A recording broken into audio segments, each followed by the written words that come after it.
apologize in advance. It's been real busy, so I haven't had like a whole lot of time to get this up right away. But what is up, everybody? My name is Steven Dallas Golden, and welcome to Nerds Paradise, dumb little podcast style show where I talk about what I want to talk about, where I just discuss things within the world of gaming that I want to just randomly discuss, no matter what the heck it is, no matter what the heck's going on. If I want to discuss it, I want to discuss it, and that's what I want to do. Anyways, so today, well, not today, but this was back on February 20th, so it's been 2 days now, probably 3 when this goes up, so it'll probably go up Monday. On Friday, no, let's go back to Tuesday. Last week, Tuesday, Mr. Greg Miller from Kind of Funny Games, they were doing a Hot Takes episode, and Greg Miller said, the games industry is going to get so much worse before it gets better. Now, when he said that, a lot of us were like, okay, yeah, whatever. Like, it probably will get bad. There'll be more layoffs and more shutdowns, which sucks. Then the big ball started to roll down the hill a little bit on Thursday when PlayStation announced the closure of Bluepoint. Now, for those who don't know what Bluepoint is, Bluepoint Studios was the studio that brought you the God of War collection on the PS3, which was the PS2 God of War games remastered or remade or whatever for PS3 graphics, HD kind of remake for the PS3, and it was like all 2 or 3 of the games. They brought you that. They brought you Shadow of the Colossus for the PS4. They brought you Demon Souls remake for PS4/PS5. Like, that's what Bluepoint was doing. Now, apparently, Bluepoint hasn't been doing or released anything for like the last 4 or 5 years because they've been working on apparently a canceled/shut down God of War live service game. First of all, no one really knows what the frick a God of War live service game is. Like, why? What, God of War live service? What? Like, many people were sitting there going, what would a God of War live service game even be? And then it spiraled even worse. It spiraled to a place that nobody realized. We didn't see any of this coming. All of a sudden, out of the blue, we're thinking PlayStation is the worst company. We're thinking PlayStation sucks, PlayStation's crap, PlayStation's evil. A slight piece of the pie has to come out of Nintendo on Friday. Friday morning, Nintendo has to take a piece of their pie. It has been leaked a week before the Pokemon Presents, which is this Friday. A week before it is leaked to the point that they had no choice but to fully announce it that Pokemon Leaf Green and Fire Red were coming to the Switch. Both are going to be $20 each, and they're going to be separate from the NSO. That has caused a divide in 3 ways. The first one is, hey, it's $20 each. I got a job. I got the money. I got the extra income. I'm going to buy these games because I really love them. The second one is, why the hell aren't these on NSO online with the Game Boy Advance Expansion Pass? I want to make this something clear, though. Like, 90% of the people I've seen talk about how they're upset that Fire Red and Leaf Green are not on the NSO thing. Like, 90% of those people are also pissed off that NSO exists. So, none of those people are happy. And then there's the third one who's like, why the hell would you spend money on this game? Why don't you just emulate it? You could just emulate it. Basically, the Pokemon and Nintendo fans are not happy that Pokemon and Nintendo fans are happy. It's essentially it. Essentially, the number one, that's just basically it, is like, you're happy? I don't like you. We're in the same fandom and like the same games. I still don't like you because you're happy. And then just when we thought that everything was going to die down, it was going to be a nice calm weekend, Xbox. I feel like anytime I make a podcast, like, I'm going to go back into this here. I only have 22 Nerd Paradise episodes. I need to get more. I need to start recording more. I'm going to go through these here. 1, 2, 3. That one's actually not a bad one. 4, 3. There it is. 3. Okay, there's only 3. I had to look, so there's 7. I've done 7 episodes on the topic of Xbox. 3 of them have all been Xbox is screwing up. The other ones have just been This was back in 2024, December, when it's like Forza Horizon 5 is ready but delayed for the PS5. Then there was another one. Forza Horizon 5 is now confirmed for the PS5. Then there was, Forza Motorsports is gone. There was another one where it's like November 13th, I said Xbox games could come to other platforms, including Halo, which is true, by the way, because Halo is now coming to PS5 this year. The Halo campaign evolved. But that's just, like, we read these things, we hear them, we're going, why? The other one was Game Pass good or not, because that was a big thing when it first started. Like, everyone is like, Game Pass is killing the games industry, and Xbox is dying because of Game Pass. As far as I'm aware, Game Pass is still the business strategy, so if they get rid of Game Pass, they're basically getting rid of Xbox. However, Xbox decided to just get shot hard when Sarah Bond unexpectedly out of the blue just resigned. Gone. Done. Like, Xbox didn't even thank her for her service, and she was next in line to take the throne from the guy who effective immediately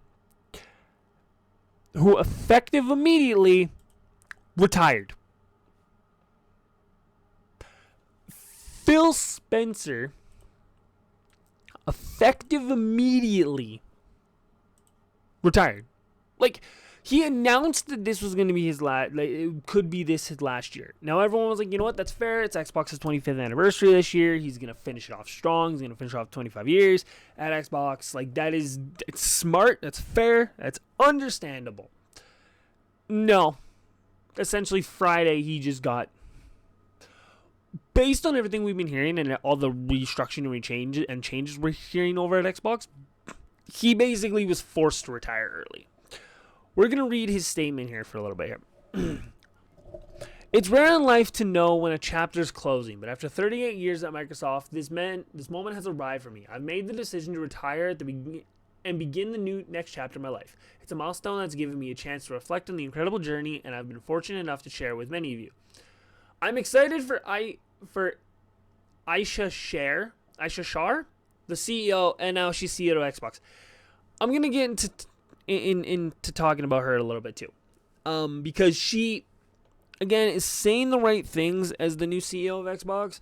But the one thing that scared the most of us, and like a lot of us were scared of, she got promoted to the CEO of Xbox.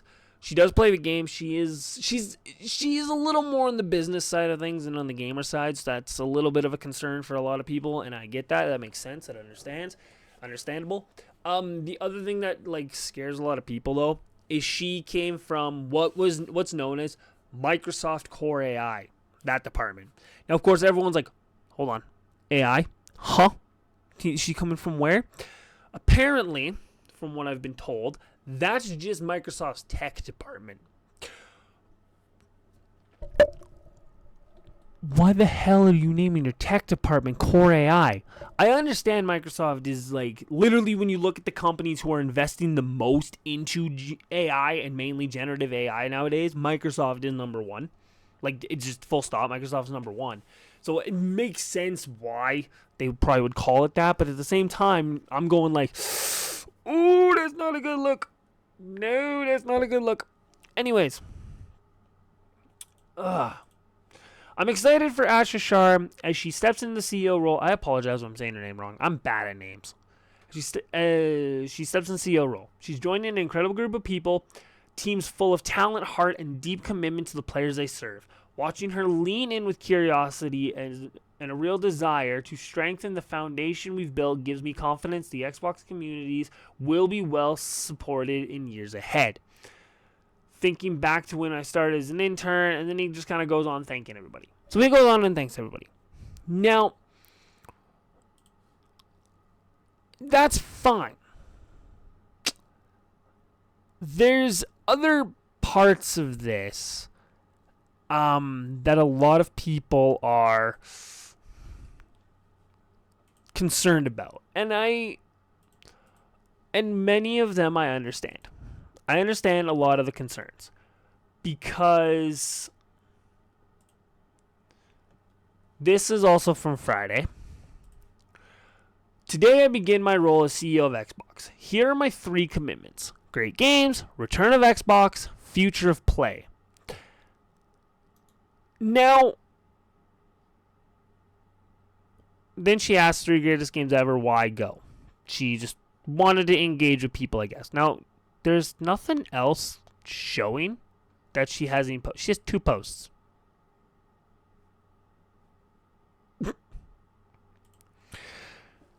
Now, if we go to the blog named EVP and CEO of Microsoft Gaming, notice how they don't call this Xbox. They call it still Microsoft Gaming. So I don't even think Xbox is going to be called Xbox by next year, first of all.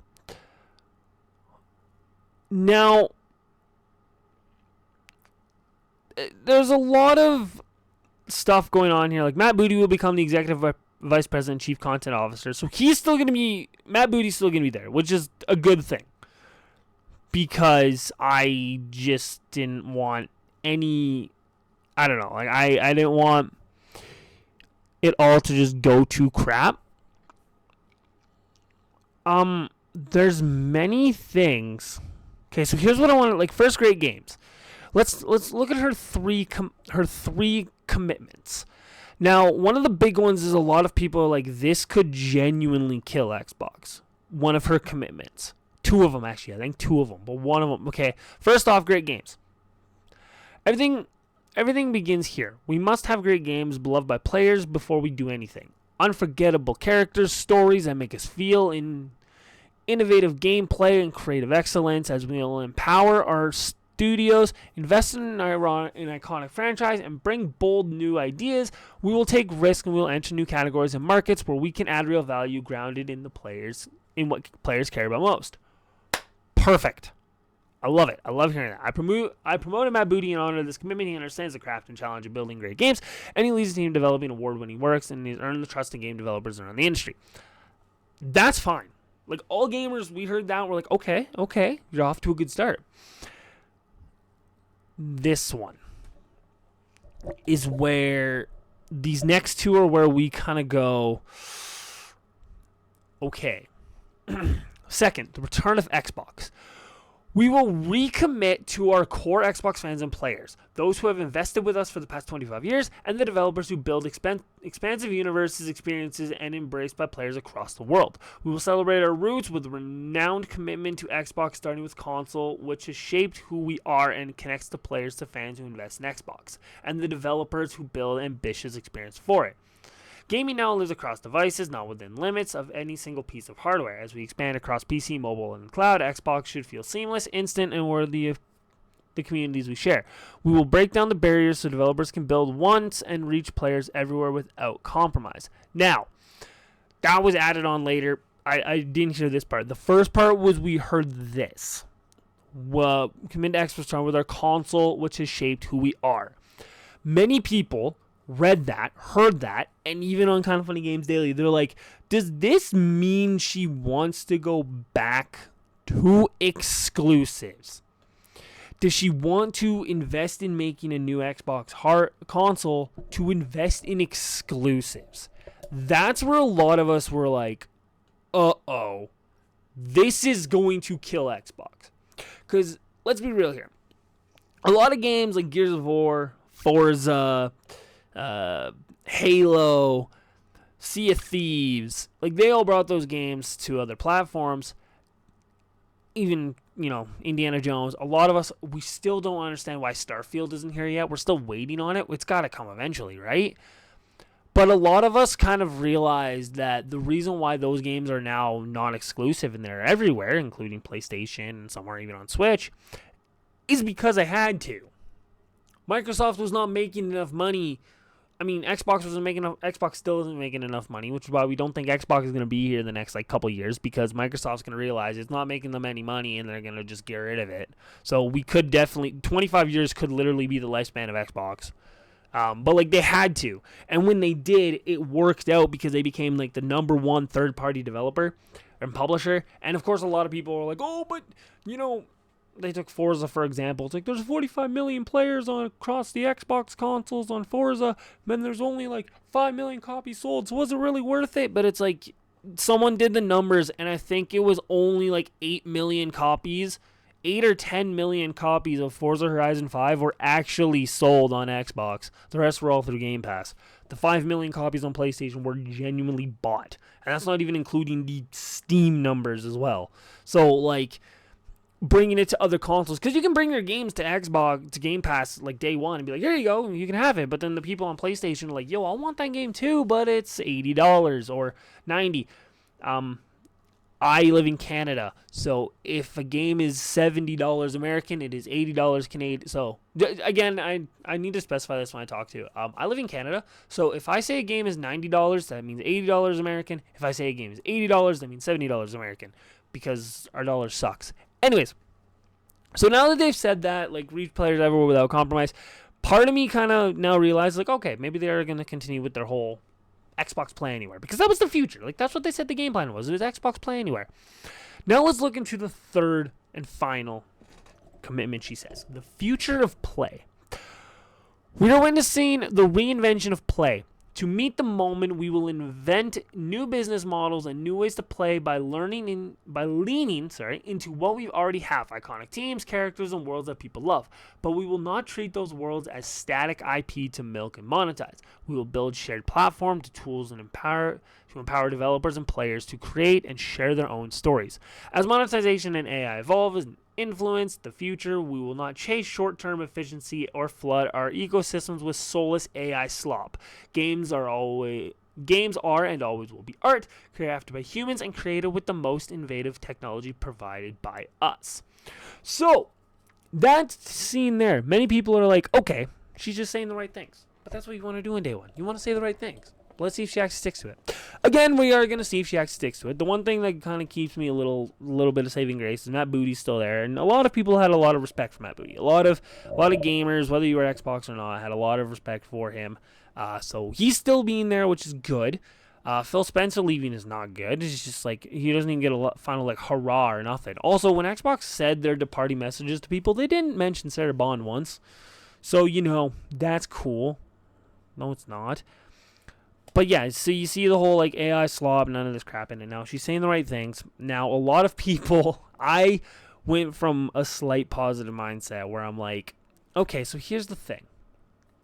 She says that. She was also the CEO and leader of AI Core. Part of me is like, when I saw that, I'm like, oh man, they're all going to fill with AI crap. There's going to be AI slop in all of their games from now on because their new CEO is from AI Core. But there was another part of me that's like, wait a minute, she was the head of it. What if she's saying that because she knows behind the scenes AI is crap? And she just didn't want to say anything to Microsoft because she still needed a job. And you know what? That's fair. Like I speak as someone who has an actual job.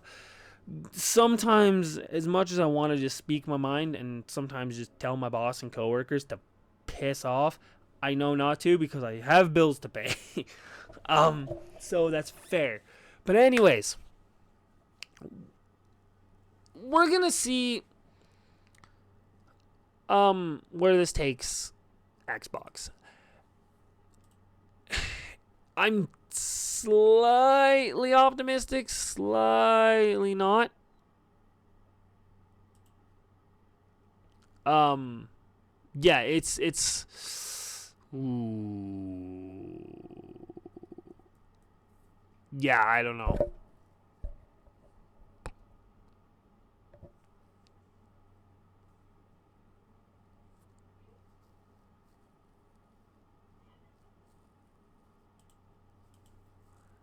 I don't know. I'm gonna stick with the optimism. I'm gonna stick with being slightly optimistic about the future of Xbox. Because honestly, if you don't, then there's no point being a gamer right now. Because the gaming world sucks. It just sucks.